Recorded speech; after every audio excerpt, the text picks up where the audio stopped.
Relation and functions, संबंध और फलन। रिलेशन एंड फंक्शंस, दोनों टॉपिक एक दूसरे से बहुत क्लोजली रिलेटेड होते हैं, इसलिए हम रिलेशन से शुरू करते हैं। संबंध क्या है? मान लीजिए ए और बी कोई तो नॉन एम्प्टी सेट है। A and B are any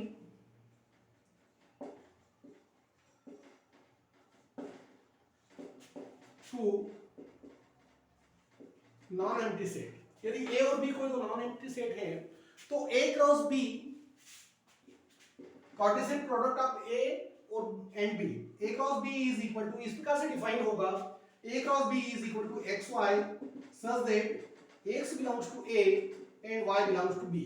बहुत आसानी से हम इस चीज को समझ पा रहे हैं कि ए क्रॉस बी में वो सारे ऑर्डर्ड पेयर यहां समाहित होंगे या सम्मिलित होंगे जिसका प्रथम घटक ए से आएगा और दूसरा जो घटक है वो बी सेट से हमें मिलेगा, अर्थात x Y such that x belongs to A and Y belongs to B. तो ए क्रॉस बी में ए और बी से के जितने सारे जो अवयव हैं वो एक दूसरे से रिकॉग्निजेबल, या हम ये कहें कि अभिज्ञेय कड़ी के रूप में जुड़े हुए होंगे सारे एलिमेंट्स। इसलिए ए क्रॉस बी के जो एलिमेंट होंगे वो x Y such that x belongs to A and Y belongs to B के ऑर्डर्ड पेयर का एक समुच्चय होगा। यहां हम ये समझने वाली बात है कि R is subset of A cross B, मतलब जितने भी रिलेशंस इसमें होंगे, जितने भी संबंध होते हैं वो ए क्रॉस बी के सबसेट होंगे, अर्थात R is subset of A cross B.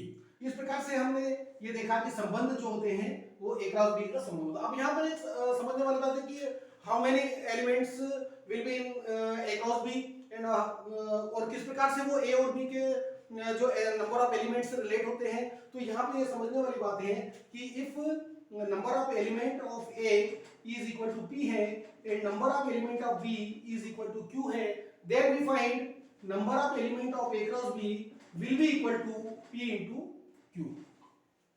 अर्थात फॉर एग्जांपल यदि ए सेट में 4 एलिमेंट है, बी सेट में 5 एलिमेंट है, then number of A cross B अर्थात ए और बी के जो कार्टेशियन प्रोडक्ट का जो सेट होगा उसमें टोटल एलिमेंट 4 into 5 अर्थात 20 हमें मिलेंगे।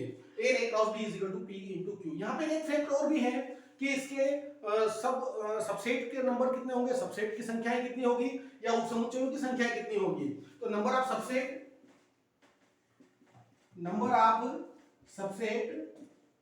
Of A cross B is equal to 2 to the power pq होगी, अर्थात 2 की पावर pq होगी। मान लीजिए यहाँ 5 एलिमेंट है या 4 एलिमेंट है बी में, तो नंबर ऑफ सबसेट होगा 2 to the power 5 into 4, that means 2 to the power 20 elements इसमें हमें मिलेंगे।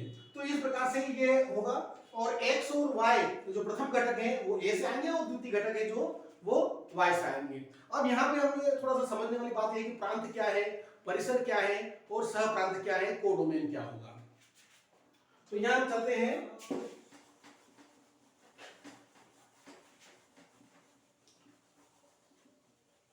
ये मैथमेटिकल टर्मिनोलॉजी है जिसको हमें समझना बहुत ज्यादा आवश्यक है। Domain, range and codomain. यदि इनिशियली हमने इसको बहुत अच्छे तरीके से समझ लिया तो फंक्शंस पढ़ने में हमें बहुत सुविधा होगी। डोमेन अर्थात प्रांत, रेंज अर्थात परिसर और कोडोमेन अर्थात सहप्रांत।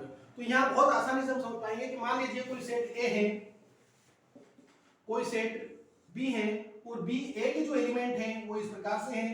बी के एलिमेंट हैं 1 2 3 4 5 6 एंड 7, इस प्रकार से हम एलिमेंट ले लेते हैं। ए रिलेटेड टू 1, ए 1 से रिलेटेड है, बी 2 से रिलेटेड है, सी 3 से रिलेटेड है एंड डी 4 से रिलेटेड है। Then R will be equal to, R का जो हमें सेट मिलेगा a1 मिलेगा, b2 मिलेगा, c3 मिलेगा, d4 मिलेगा।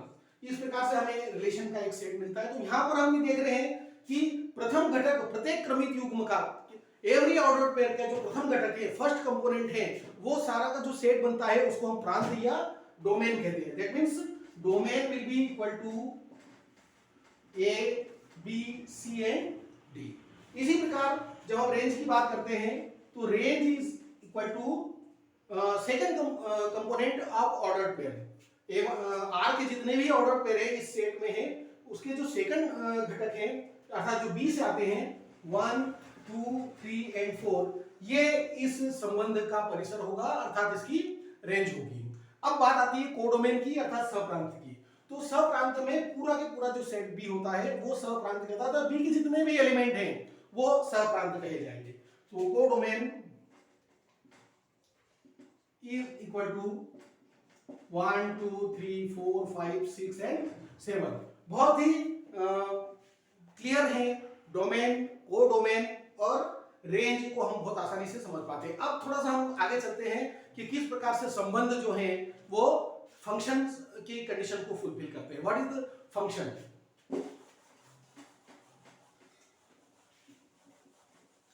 Every relation is not function. हर संबंध फलन नहीं होता है, क्योंकि फलन के लिए आवश्यक होता है कि सेट ए का एवरी एलिमेंट सेट बी के प्रत्येक एलिमेंट सेट बी में उसकी जो है अद्वितीय इमेज अर्थात यूनिक इमेज, अद्वितीय प्रतिबिंब उसका होना चाहिए। ये नेसेसरी एंड सफिशिएंट कंडीशन है फंक्शंस के लिए। इसलिए प्रत्येक संबंध फलन नहीं होता है, लेकिन फलन संबंध होता है। तो हम फंक्शंस की ओर चलते हैं। What is the function? Function is a rule और correspondence. Function is a rule or correspondence which associates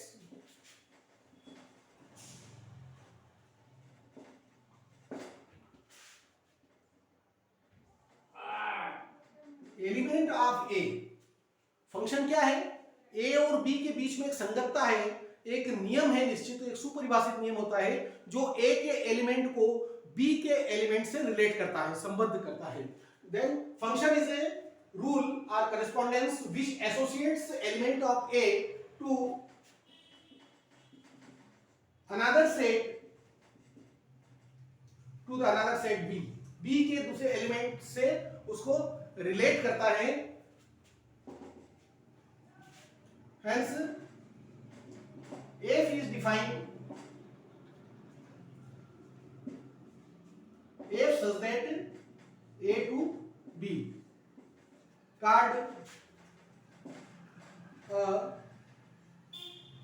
mapping or function। Here is very clear कि फंक्शन क्या है। फंक्शन एक रूल है, एक नियम है या एक संगतता है, करेस्पॉन्डेंस है, जो ए के प्रत्येक एलिमेंट को बी के अवयव से किसी निश्चित नियम से संबंधित करता है। या हम अपनी भाषा में यदि हम कहें तो हम ये कहेंगे कि ए के प्रत्येक अवयव की अद्वितीय इमेज हमें बी के सेट में हमें अनिवार्य रूप से मिलना चाहिए, अर्थात ए के प्रत्येक अवयव का प्रतिबिंब जो हमें बी में प्राप्त होना चाहिए, बी के अवयव उसकी कोई ना कोई इमेज हमें मिलना चाहिए, तब वो फंक्शन की कंडीशन को फुलफिल करेगा। Function is a rule of correspondence which associates the every element of A to the elements of B। Then we say that F such that A to B। ये फलन हुआ। तो हमने ये देखा। अब एक बहुत ही साधारण से उदाहरण के द्वारा हम इसको समझ सकते हैं कि देखिए बहुत इजी एग्जांपल है। मान लीजिए एक सेट ए है और सेट बी है। सेट ए की जो एलिमेंट है वो है राम, लक्ष्मण, भरत एंड शत्रुघ्न। ये राजा दशरथ के 4 पुत्र थे, राम, लक्ष्मण, भरत और शत्रुघ्न। ये चारों मान लीजिए सेट ए के एलिमेंट है। और सेट बी के एलिमेंट में हम उनकी माताओं को ले लेते हैं, कौशल्या, कैकेयी एंड सुमित्रा। सेट ए में हम राम, लक्ष्मण, भरत और शत्रुघ्न को ले रहे हैं और सेट बी में कौशल्या, कैकेयी, सुमित्रा को ले रहे हैं। अब देखिए ये यदि हम ए क्रॉस बी निकालना चाहें तो ए क्रॉस बी में टोटल एलिमेंट कितने मिलेंगे हमको? राम इससे भी रिलेट होगा, राम कैकेयी से भी रिलेट होगा, राम सुमित्रा से भी होगा, लक्ष्मण इस कौशल्या, कैकेयी, सुमित्रा से होगा, भरत भी इस प्रकार से होगा और शत्रुघ्न भी इस प्रकार से होगा। मतलब चारों इस प्रकार से रिलेट होंगे। तो number of A cross B में हम टोटल एलिमेंट कितने मिल जाएंगे हमको 4 into 3 दैट मींस 12 एलिमेंट हमको number of A cross B में मिलेंगे। क्यों मिलेंगे? क्योंकि number of A element of set A is equal to 4 है और बी में हमारे जो एलिमेंट है वो कितने हैं 3 एलिमेंट है। लेकिन यहाँ पर यदि हम एक संबंध अप्लाई करते हैं कि सेट ए के जो एलिमेंट है सेट ए में राम लक्ष्मण भरत और शत्रुघ्न है उनकी वास्तविक माताएं, संबंध हम क्या ले रहे हैं? संबंध हम ले रहे हैं वास्तविक माताएं, उनकी वास्तविक जो है ब्लड रिलेटिव जो है ब्लड माता जो है वो वास्तविक माताएं हमको कौन कौन से लेंगे? तो इसके लिए हमको जो आर का जो सेट बनेगा वो इस प्रकार से बनेगा, Ram relate to Kaushalya, Laxman and Shatrughan ये relate to Sumitra and Bharat relate to Kaikeyi. इस प्रकार से ये संबंध बनेंगे। तो अब इसका हम देख लेते हैं, राम कौशल्या से, लक्ष्मण ये और लक्ष्मण सुमित्रा से, लक्ष्मण सुमित्रा के पुत्र हैं और यहां जो है शत्रुघ्न ये भी सुमित्रा के पुत्र हैं और भरत जो है वो कैकेयी के पुत्र हैं। बहुत ही बढ़िया, बहुत आसान सा उदाहरण जिससे हम रिलेशन को समझ पाएंगे, क्योंकि ये चीजें जो ऐसी है जो हमारे लोक रंजन में हमारे सामीप्य हमारे नेबरहुड से आती हैं। तो ए में हमने राम लक्ष्मण भरत शत्रुघ्न चारों को रखा, राजा दशरथ के 4 पुत्र हैं और बी सेट में हमने कौशल्या केकई और सुमित्रा जो उनकी माताएं हैं उनको हमने रखा, राजा दशरथ की 3 पत्नियां हैं। अब ए क्रॉस बी की यदि हम बात करें तो ए क्रॉस बी में कितने एलिमेंट होंगे? 4 मल्टीप्लाई बाय 3 12 एलिमेंट होंगे।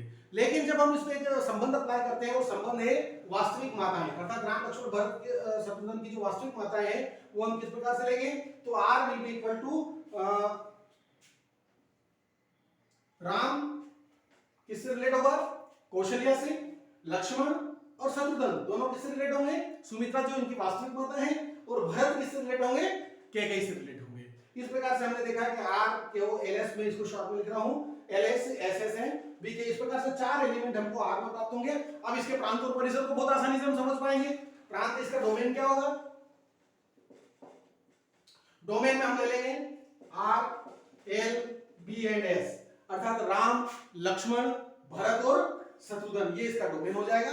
अब इधर चलिए रेंज, रेंज में जो इसके सेकंड कंपोनेंट सारे उठा लेंगे यहां से, कौशल्या केकेयी